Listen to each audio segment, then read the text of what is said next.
ഐതിഹ്യമാല അധ്യായം 70. മണ്ണടിക്കാവും കാമ്പിത്താനും. തിരുവിതാംകൂറിൽ കൊല്ലം ഡിവിഷനിൽ ചേർന്ന കുന്നത്തൂർ താലൂക്കിൽ കണ്ണാടി എന്ന ദേശത്തുള്ള സുപ്രസിദ്ധമായ ഭദ്രകാളി ക്ഷേത്രത്തെയാണ് മണ്ണടിക്കാവേ എന്ന് പറയുന്നത്. ഭദ്രകാളി ക്ഷേത്രത്തിൽ ഒരു വെളിച്ചപ്പാടുണ്ടായിരിക്കുക സാധാരണമാണല്ലോ. ചില ദിക്കുകളിൽ വെളിച്ചപ്പാടിനെ കോമരമെന്നും പറയുന്നതായി കേട്ടിട്ടുണ്ട്. എന്നാൽ മണ്ണടിക്കാവിലെ വെളിച്ചപ്പാടിനെ കാമ്പിത്താൻ എന്നാണ് പറയുക. മണ്ണടിക്കാവിൽ ഭഗവതി സ്വയംഭൂവാണ്. ആ ക്ഷേത്രം പണ്ട് ദേശാധിപതിയായിരുന്ന വാക്കുവഞ്ഞിപ്പുഴയിൽ ഉണ്ടായിരുന്ന വകയായിരുന്നു. അടുത്ത കാലത്ത് ഒരു വിധിപ്രകാരം അത് മംഗലത്ത് പണിക്കർ എന്നൊരു നായരുടെ വകയായി തീർച്ചപ്പെടുത്തി. പണ്ട് വാക്കുവഞ്ഞിപ്പുഴ പണ്ടാരത്തിൽ മണ്ണടി ദേശത്തിന്റെ അധിപനായിരുന്ന കാലത്ത് അവിടുത്തെ വകയായി ഒരു ചെറിയ സൈന്യശേഖരം ഉണ്ടായിരുന്നു. ഒരു സൈനികന്മാരെ ആയുധവിദ്യ അഭ്യസിപ്പിക്കുകയും സൈന്യത്തിന്റെ ആധിപത്യം വഹിക്കുകയും ചെയ്തിരുന്നത് മംഗലത്ത് പണിക്കരുടെ തറവാട്ടിൽ അന്നന്ന് മൂപ്പായിരിക്കുന്നവരായിരുന്നു. അന്ന് സൈന്യങ്ങളെ അഭ്യസിച്ചിരുന്ന കളരിയും ആ കളരിയിൽ ചില പരദേവതന്മാരുടെ വിഗ്രഹങ്ങളും മംഗലത്ത് പണിക്കരുടെ ഗൃഹത്തിനടുത്ത് ഇപ്പോഴും കാണാനുണ്ട്.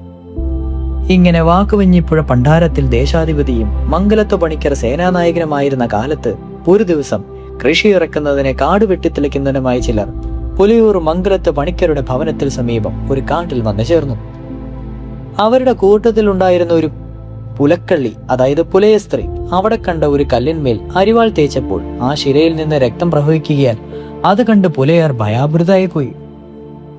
നിലവിളി കേട്ട് മംഗലത്ത് പണിക്കർ മുതലായ സമീപസ്ഥർ ഉടനെ സ്ഥലത്തെത്തി സംഗതി മനസ്സിലാക്കുകയും വിവരം വാക്കുതെപ്പഴി പണ്ടാരത്തിലെ അടുക്കൽ അറിയിക്കുകയും ചെയ്തു. അത് കേട്ടപ്പോൾ അന്നത്തെ മൂത്ത പണ്ടാരത്തിൽ സ്വയംഭൂവായ ദേവീബിംബം കണ്ടാൽ ഉടനെ അതിനൊരു നിവേദ്യം കഴിച്ചില്ലെങ്കിൽ അത് മറിഞ്ഞു പോകുമെന്ന് കേട്ടിട്ടുണ്ട്. അതിനാൽ പണിക്കർ ഈ മലരും പഴവും അവിടെ കൊണ്ടുപോയി വെക്കുകയും ആ പുലയരെ അവിടെ നിന്ന് മാറ്റുകയും ചെയ്യണം. ഞാനൊന്ന് കുളിച്ചിട്ട് ക്ഷണത്തിൽ അങ്ങോട്ട് വന്നേക്കാമെന്ന് പറഞ്ഞ് കുറെ മലരും പഴവും കൊടുത്ത് മംഗലത്ത് പണിക്കരെ മുൻപേ അയച്ചിട്ട് പണ്ടാരത്തിൽ കുളിക്കുവാൻ പോയി. പണിക്കർ മലരും പഴവും എടുത്ത് ബിംബത്തിന്റെ അടുക്കൽ കൊണ്ടുചെന്ന് വെച്ചു. അപ്പോഴേക്കും പുലയരെല്ലാം അവിടെ നിന്ന് ദൂരം മാറിക്കഴിഞ്ഞിരുന്നു. ഉടനെ ഭണ്ഡാരത്തിലെ കുളിയും കഴിഞ്ഞ് പരിവാര സമേതം ഒരു വിളക്കുമായി അവിടെ എത്തി. ദേശക്കാരെല്ലാവരും അപ്പോൾ അവിടെ വന്നുകൂടി.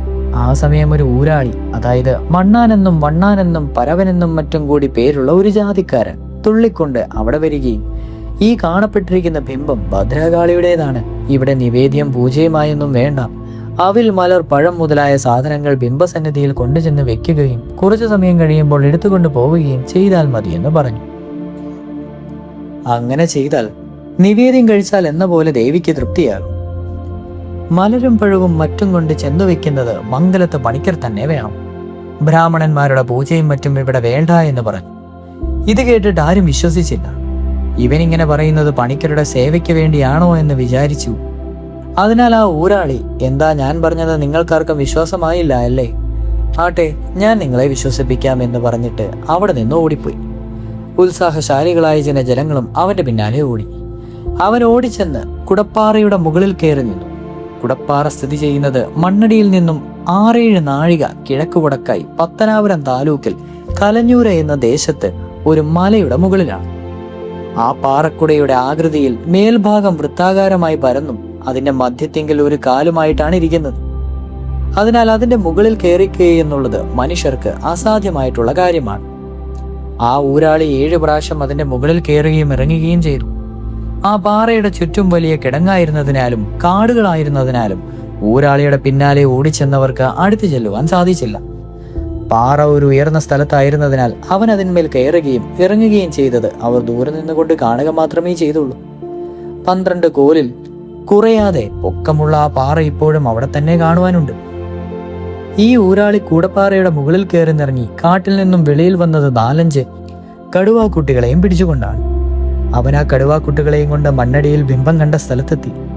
അത് കണ്ടെല്ലാവരും ഭയപ്പെടുകയും അവൻ പറഞ്ഞതും പ്രവർത്തിച്ചതുമെല്ലാം ദേവിയുടെ അധിവാസം ഉണ്ടായിട്ടാണെന്ന് എല്ലാവരും വിശ്വസിക്കുകയും ചെയ്തു.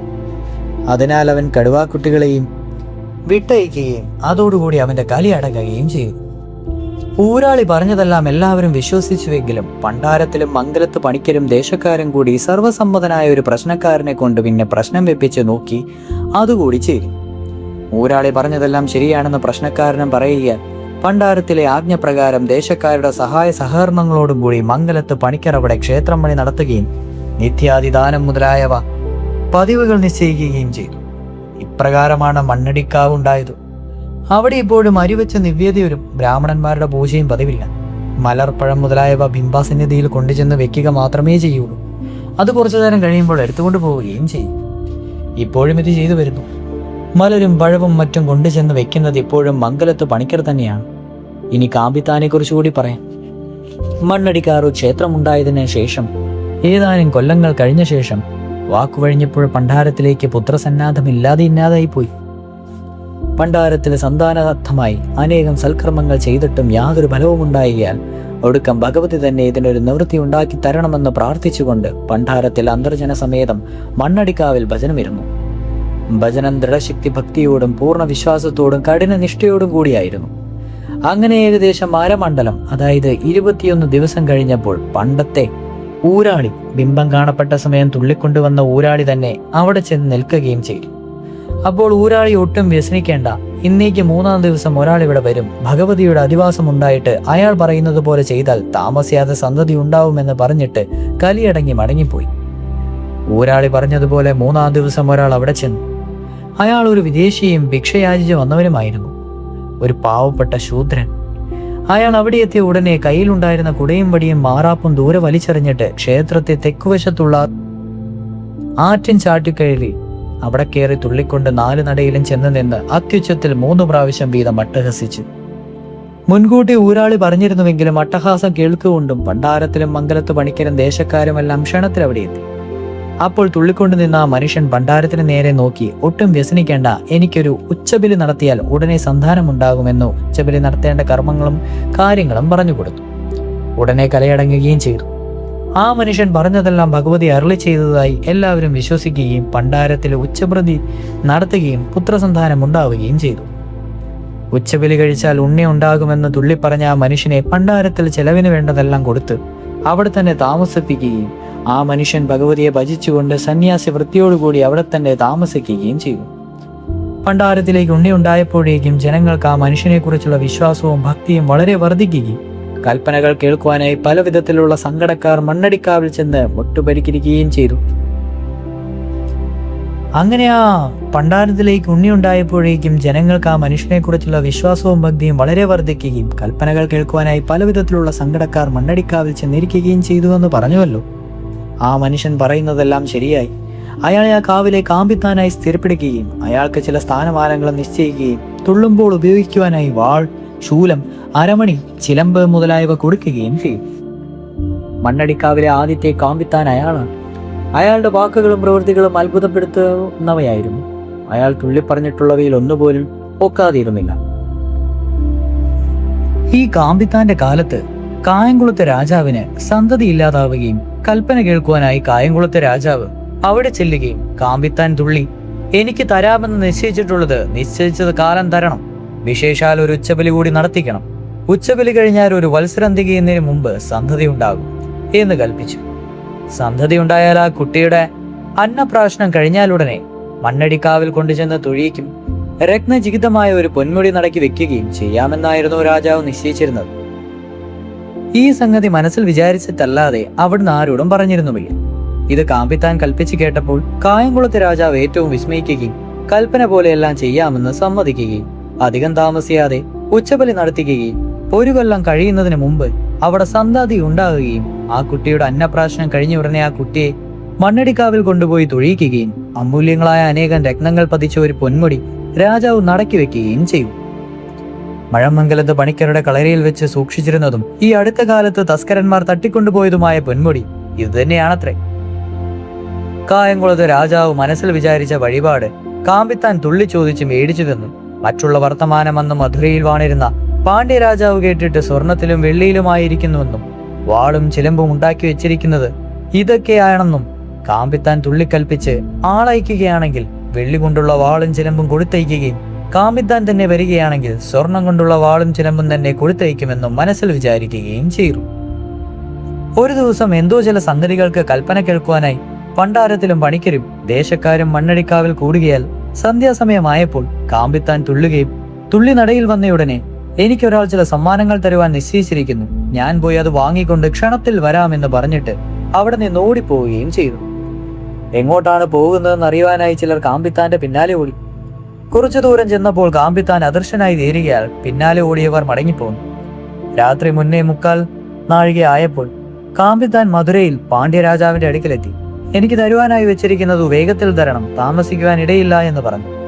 ആയുധങ്ങളും വേഷങ്ങളും വാക്കും എല്ലാം കണ്ട് ഈ വന്നിരിക്കുന്നത് കാമ്പിത്താൻ തന്നെയാണെന്ന് നിശ്ചയിച്ചു. പാണ്ഡ്യരാജാവ് വെള്ളി കൊണ്ട് വാളും ചിലമ്പും കൊടുക്കുവാനായി എടുത്തുകൊണ്ട് ചെന്നു. അപ്പോൾ കാമ്പിത്താൻ, ഇതല്ലല്ലോ എനിക്ക് തരാമെന്ന് വിചാരിച്ചിരുന്നത്. ഞാൻ ആളയക്കുകയായിരുന്നുവെങ്കിൽ ഇത് മതിയായിരുന്നു. ഇപ്പോൾ ഞാൻ തന്നെയല്ലേ വന്നിരിക്കുന്നത്. അതിനാൽ ആദ്യം വിചാരിച്ചത് തന്നെ തരണം, അല്ലെങ്കിൽ ഒന്നും വേണ്ട. താമസിയാതെ ഞാൻ 1-ന് 2 വീതം എന്റെ സ്ഥലത്ത് വരുത്തി വാങ്ങിക്കൊള്ളാം എന്ന് പറഞ്ഞു. ഇത് കേട്ട് പാണ്ഡ്യരാജാവ് ഭയപരിതനായി അകത്ത് കയറി സ്വർണം കൊണ്ടുള്ള വാളും ചിലമ്പും തന്നെ എടുത്തുകൊണ്ടുവന്നു.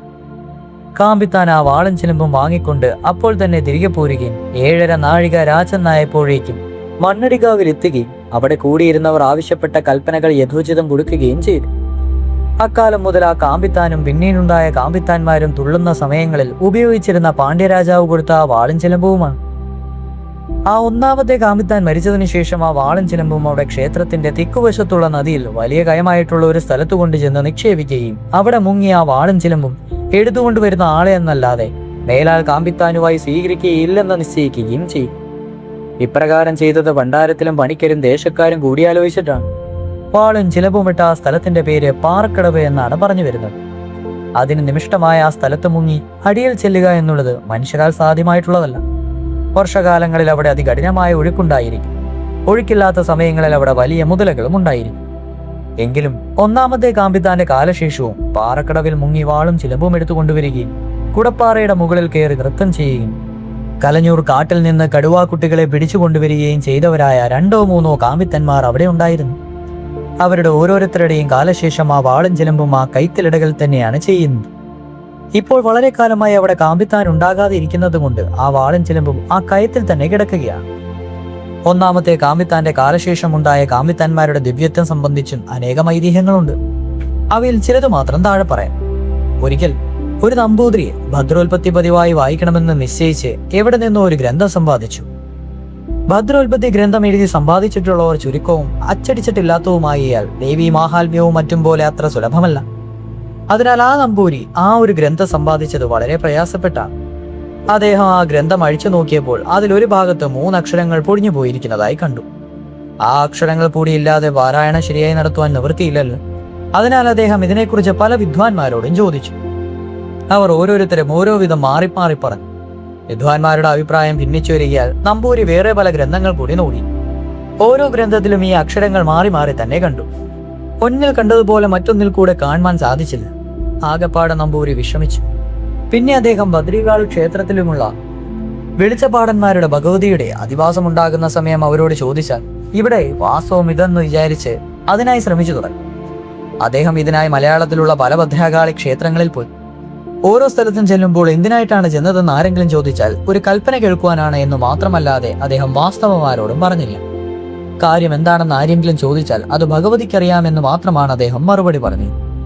നമ്പൂരി കൽപ്പന കേൾക്കുവാനായി ചെന്ന ക്ഷേത്രങ്ങളിലെല്ലാം വെള്ളിച്ചപ്പാടന്മാർ തുള്ളിച്ചെല്ലുമ്പോൾ എന്താണ് എന്റെ ഉണ്ണിക്ക് സങ്കടം, എന്താണ് അറിയേണ്ടത് എന്ന് ചോദിക്കുകയും എന്നെ അറിയിക്കാനും അറിയുവാനുമുള്ള കാര്യം ഗോപ്യമായിട്ടുള്ളതാണ്, അത് മറ്റാരും കേൾക്കുവാനും അറിയുവാനും പാടില്ല എന്ന് നമ്പൂരി പറയുകയും അപ്പോൾ അടുത്തു ചെന്ന് ചെവിയിൽ സ്വകാര്യമായി പറഞ്ഞുകൊള്ളുന്നതിന് വെളിച്ചപ്പാട് അനുവദിക്കുകയും നമ്പൂരി അടുത്ത് ചെന്ന് വെളിച്ചപ്പാടിന്റെ ചെവിയിൽ സ്വകാര്യമായി ഇപ്പോൾ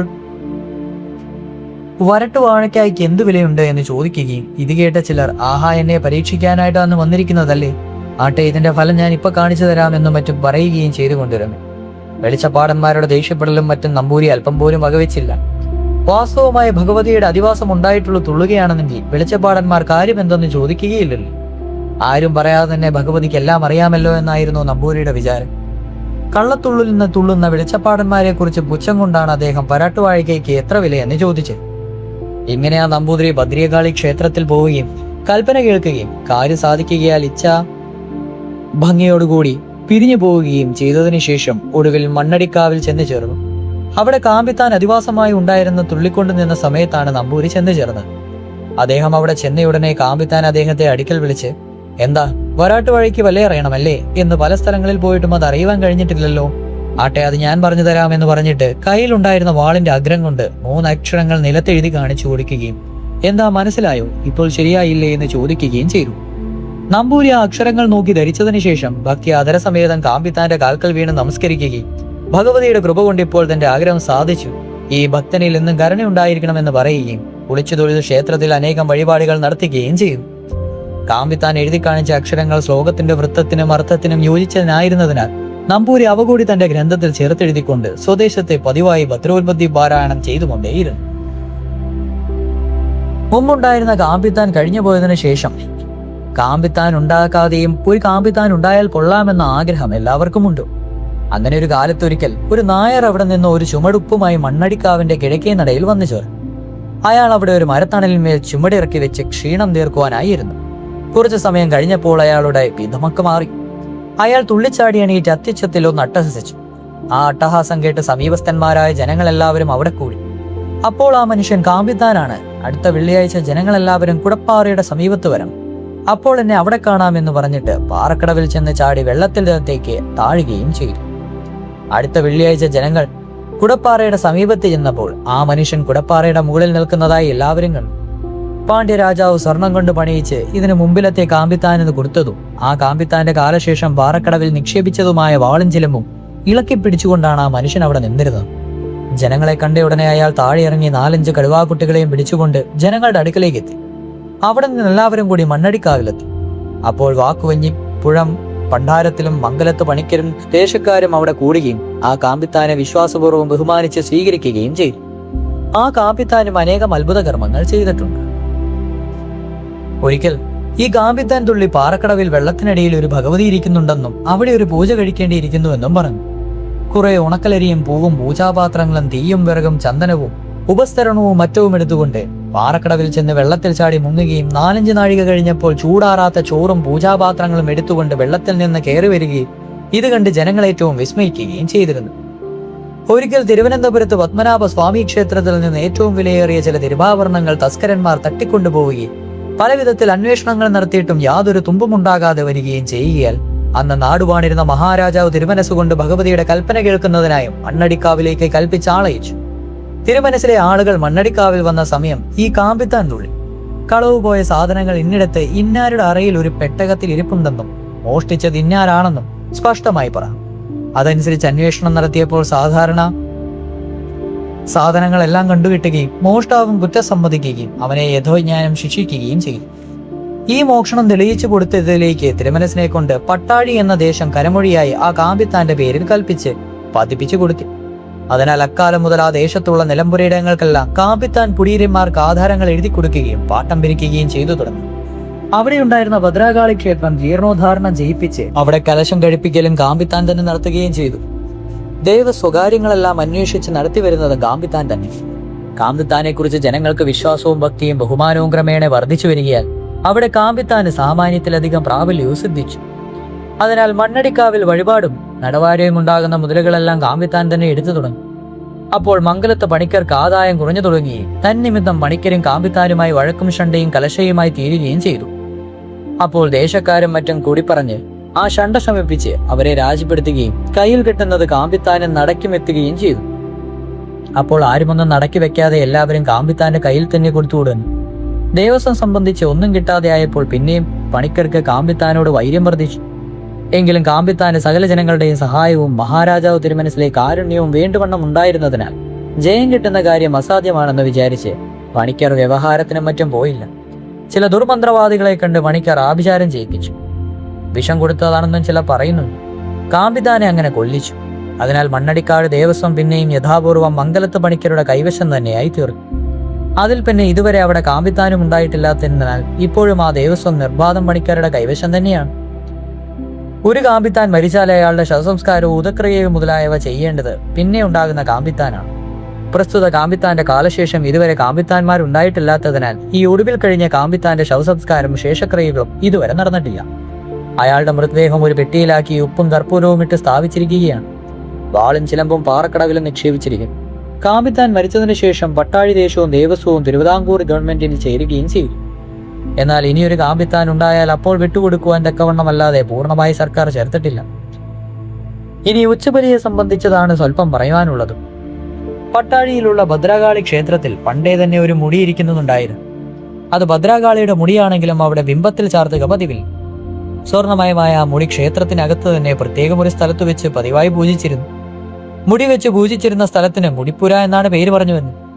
ആ മുടി എങ്ങനെയോ മണ്ണടിക്കാവിൽ ചെന്ന് ചേരുകയും മംഗലത്ത് പണിക്കർ കൈവശപ്പെടുത്തുകയും പണിക്കർ അയാളുടെ വീട്ടുമുറ്റത്ത് തന്നെ ഒരു മുടിപ്പുര പണിയിച്ച് മുടി അവിടെ വെച്ച് അയാൾ തന്നെ പൂജ തുടങ്ങുകയും ചെയ്തു.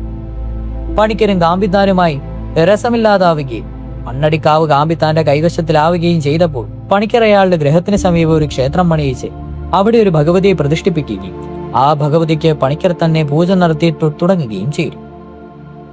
ആ ക്ഷേത്രത്തിന് പുതിയ കാവ് എന്ന് പടിഞ്ഞാറ് നട എന്ന പേര് ശ്രദ്ധിച്ചു. പുതുതായി ഉണ്ടായിട്ടുള്ളത് കൊണ്ടും മണ്ണടിക്കാവിന്റെ പടിഞ്ഞാറ് വശത്തായതുകൊണ്ടും ഈ പേരുകളാണ് ഉണ്ടായത്. പുതിയ കാവിലും മുടിപ്പുരയിലും നിവേദ്യം മലർ മാത്രമാണ് പതിവ്. ഇതംപ്രദമായി ഉച്ചബലി അടിയന്തരവും നിശ്ചയിച്ച കാലത്ത് പണിക്കർ ഒരു ധാരുക അതിന്റെ മുടി കുടിപ്പണിയിപ്പിച്ചു.